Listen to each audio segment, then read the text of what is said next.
Tonight, we're looking at the remarkable story of a man who went from being a refugee child to a decorated U.S. Army officer, and eventually one of the most recognizable witnesses in modern American politics. His name is Alexander Vindman. For years, he worked quietly inside the U.S. national security system, advising senior leaders on some of the world's most complex geopolitical conflicts. But one phone call would suddenly push him into the center of a political storm that captured global attention. And the choices he made during that moment would permanently change his life. The story begins thousands of miles away from Washington. Alexander Vindman was born in the Soviet Union in 1975.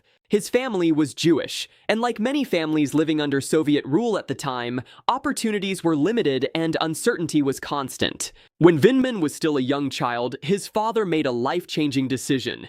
He immigrated with his sons to the United States, in search of something many Americans take for granted: stability and freedom.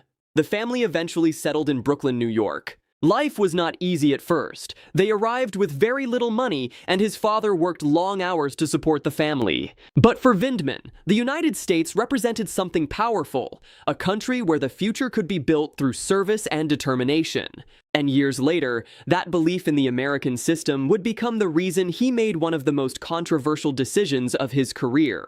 As he grew older, Vindman became deeply interested in history and international politics.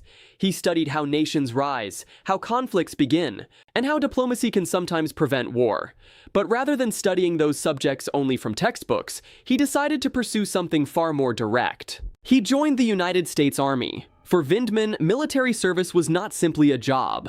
It was a way to repay the country that had given his family a new life. But joining the military would soon send him into one of the most dangerous environments of the early 21st century. In the early 2000s, Vindman deployed to Iraq during one of the most intense periods of the conflict. Combat operations were unpredictable, and soldiers faced constant threats from roadside bombs and ambushes. During one mission, his unit came under attack. Vindman was injured in the explosion of a roadside bomb while trying to rescue fellow soldiers. Despite the danger, he helped pull wounded troops to safety.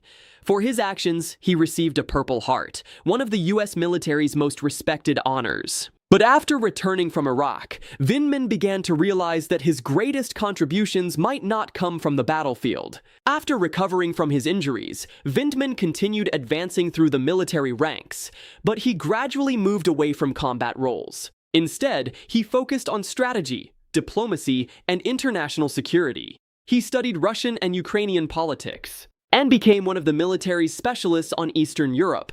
That expertise would eventually open the door to the White House. And once he arrived there, he would witness events that few people outside government ever see. Vindman was assigned to the National Security Council, where he advised policymakers on issues involving Russia and Ukraine. The role required deep knowledge of geopolitics and careful analysis of international relationships. Most of his work happened quietly behind closed doors. Few Americans had ever heard his name. But that anonymity would not last long, because in 2019, a single phone call between world leaders would suddenly pull him into the spotlight. In July 2019, a conversation took place between Donald Trump and Volodymyr Zelenskyy. Vindman was among the officials listening in as part of his national security duties.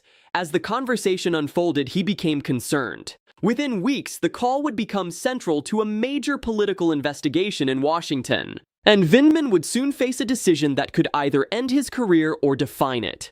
When the investigation moved forward, Vindman was called to testify before Congress, sitting in front of lawmakers and cameras. The normally quiet military officer explained his concerns about the call. He described what he heard and why it mattered. The hearings became one of the most closely watched political events of the year. For Vindman, it was a moment of intense scrutiny. But during his testimony, he delivered a statement that revealed something deeply personal. At one point in the hearing, Vindman addressed his father directly. He spoke about how his father had worried when they first arrived. Vindman reassured him. He said that in the United States, telling the truth in public service was not something to fear. It was something to honor. The moment resonated with many viewers across the country. But the political storm surrounding the hearings was far from over. In the months following the hearings, Vindman's role in the investigation remained widely debated. Supporters saw him fulfilling his duty. Critics questioned his motivations. Eventually, Vindman left his White House position and later retired from the army. After more than 2 decades of service, his military career had come to an end, but his involvement in public life was only beginning. After leaving government service, Vindman became an analyst and commentator on international security. Those topics would soon become even more urgent when Russia launched a large-scale invasion of Ukraine in 2022. Vindman argued that understanding the region's history was essential. His insights have kept him closely involved in the public conversation. The story of Alexander Vindman is about more than one political moment. It's about the journey of a refugee child who became a soldier. His life reflects a broader debate about loyalty, duty, and the responsibilities of public service. Different people view his actions differently. But his story raises a question. What should someone do when they believe something important is at stake?